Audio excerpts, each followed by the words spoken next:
Hi friends, എല്ലാവർക്കും ഋതൂസ് world എന്ന എൻ്റെ യൂട്യൂബ് ചാനലിലേക്ക് സ്വാഗതം. ഞാനിന്ന് നിങ്ങൾക്കായി പരിചയപ്പെടുന്നത് തക്കാളി ചെടിയുടെ പരിചരണമാണ്. ഞാൻ ഈ തക്കാളി ചെടി നട്ടിരിക്കുന്നത് കഴിഞ്ഞ വീഡിയോയിൽ ഞാൻ പറഞ്ഞതുപോലെ ഗ്രോ ബാഗിൻ്റെ അകത്ത് ആദ്യം തന്നെ നമ്മുടെ കളകളെല്ലാം പറിച്ചിട്ടതിന് ശേഷം അതിൻ്റെ മണ്ടയ്ക്ക് നമ്മൾ കരിയിലയും ഇട്ട് അതിൻ്റെ മണ്ടയ്ക്ക് കുമ്മായം ഇട്ട് ട്രീറ്റ് ചെയ്ത മണ്ണാണ് ഞാൻ ഉപയോഗിച്ചിരിക്കുന്നത്. ഇപ്പോൾ എൻ്റെ തക്കാളി ചെടി ആദ്യത്തെ പൂ വന്നിരിക്കുകയാണ്. അപ്പോൾ നമ്മൾ ഇന്ന് തക്കാളി ചെടിയുടെ വളപ്രയോഗമാണ് കാണാൻ പോകുന്നത്. അപ്പോൾ ഇത് എൻ്റെ മോനാണ്. അവനാണ് ഇന്ന് ഇതിൻ്റെ വീഡിയോയിൽ നമ്മളെ സഹായിക്കാനായിട്ട് വന്നിരിക്കുന്നത്. അപ്പോൾ നമ്മൾ ഇന്നിപ്പം ഇതിന് ആദ്യമായിട്ട് ഇടാൻ പോകുന്ന വളമെന്ന് പറയുന്നത് നമ്മുടെ ശീമക്കൊന്നയുടെ ഇലയാണ്. ശീമക്കൊന്നയുടെ ഇലയെന്ന് വെച്ചാൽ നമ്മുടെ ഈ പച്ചക്കറി ചെടികൾക്കെല്ലാം വളരെ നല്ലതായിട്ട് ഉപയോഗമുള്ളൊരു സാധനമാണ്. ഇത് പെട്ടെന്ന് തന്നെ ചെടികൾക്ക് അഴുകിച്ചേർന്ന് നല്ലൊരു വളമായിട്ട് വരും. അപ്പോൾ നമുക്ക് പെട്ടെന്ന് തന്നെ ചെടികളെല്ലാം പെട്ടെന്ന് വളർന്നു കയറാനും നമ്മുടെ മുളക്, തക്കാളി, വഴുതന തുടങ്ങിയ ചെടികൾക്കെല്ലാം പെട്ടെന്ന് ഇത് ഇട്ട് കഴിഞ്ഞ ഉടനെ പെട്ടെന്നൊരു ഗ്രോത്ത് നമുക്കിതിൽ കാണാൻ പറ്റുന്നതാണ്. അപ്പോൾ നമുക്ക് ആദ്യം ശീമക്കൊന്നയുടെ ഇല ഇതിലേക്ക് ഇടാം. ഇട്ട് കഴിഞ്ഞതിന് ശേഷം നമുക്ക് ഇതിൻ്റെ പുറത്തേക്ക് കുറച്ച് മണ്ണാണ് നമ്മൾ എടുത്തിരിക്കുന്നത്. മണ്ണിൻ്റെ അകത്ത് നമ്മൾ ഇട്ടിരിക്കുന്നതെന്ന് പറഞ്ഞാൽ ചാണകപ്പൊടിയുണ്ട്, കോഴിവളമുണ്ട്, പിന്നെ നമ്മൾ ആട്ടിൻ വളവും എടുത്തിട്ടുണ്ട്. ഇതെല്ലാം കൂടെ മിക്സ് ചെയ്ത വളമാണിത്. ഇതാണ് നമ്മൾ ഇനി ഇതിൻ്റെ അകത്തോട്ട് ഇടാൻ പോകുന്നത്. ഇത് നന്നായിട്ട് ഇട്ട് കൊടുക്കണം. തക്കാളിയുടെ വേര് എന്ന് പറയുന്നത് നല്ലതായിട്ട് വേരുപടലമുള്ളൊരു ചെടിയാണ്. അപ്പം നമ്മളിത് നല്ലതായിട്ട് എപ്പോഴും മണ്ണ് തക്കാളിയുടെ ചുവട്ടിലേക്ക് കൂട്ടി കൊടുക്കണം. അതുപോലെ തന്നെ ഏറ്റവും താഴ്വശത്തുള്ള ഇലകളെല്ലാം നമ്മൾ വെട്ടി കൊടുക്കേണ്ടതാണ്. പെട്ടെന്ന് തന്നെ തക്കാളിക്ക് കീടബാധ വരും.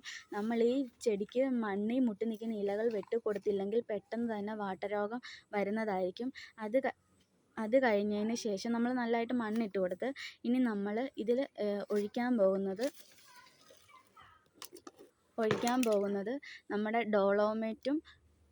ഡോളോമേറ്റും പിന്നെ നമ്മുടെ സ്യൂഡോമോണസും കൂടെ കലക്കിയ വെള്ളമാണ്. അതിൻ്റെ ചെവിട് നനച്ച് കൊടുക്കുന്നത് എന്തിനാന്ന് വെച്ചാൽ സ്യൂഡോമോണസ് എന്ന് പറയുമ്പോഴത്തേക്കിന് ഇതിൻ്റെ വാട്ടരോഗം തടയാൻ വേണ്ടി ഉപയോഗിക്കുന്ന ഒരു കുമിൾനാശിനിയാണ്.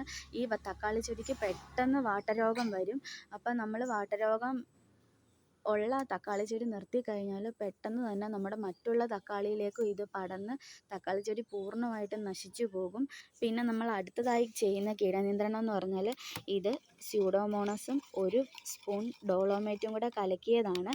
ഇതിങ്ങനെ കലക്കിയതിന് ശേഷം നമ്മൾ കുറച്ച് നേരം വെച്ച് ഇതിൻ്റെ മട്ടി അടിഞ്ഞതിന് ശേഷം നമ്മളിത് സ്പ്രേയറിൽ ഒഴിച്ച് നമ്മൾ തക്കാളി ചെടിയുടെ ഇലകളിലെല്ലാം സ്പ്രേ ചെയ്ത് കൊടുക്കും.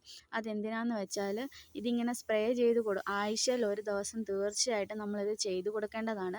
ഇല്ലേ തക്കാളി ചെടി പെട്ടെന്ന് തന്നെ കേട് വന്നുപോയി ഒരാഴ്ച പോലും മറന്നു പോകാതെ എല്ലാം ചെയ്ത് കൊടുക്കേണ്ടതാണ്.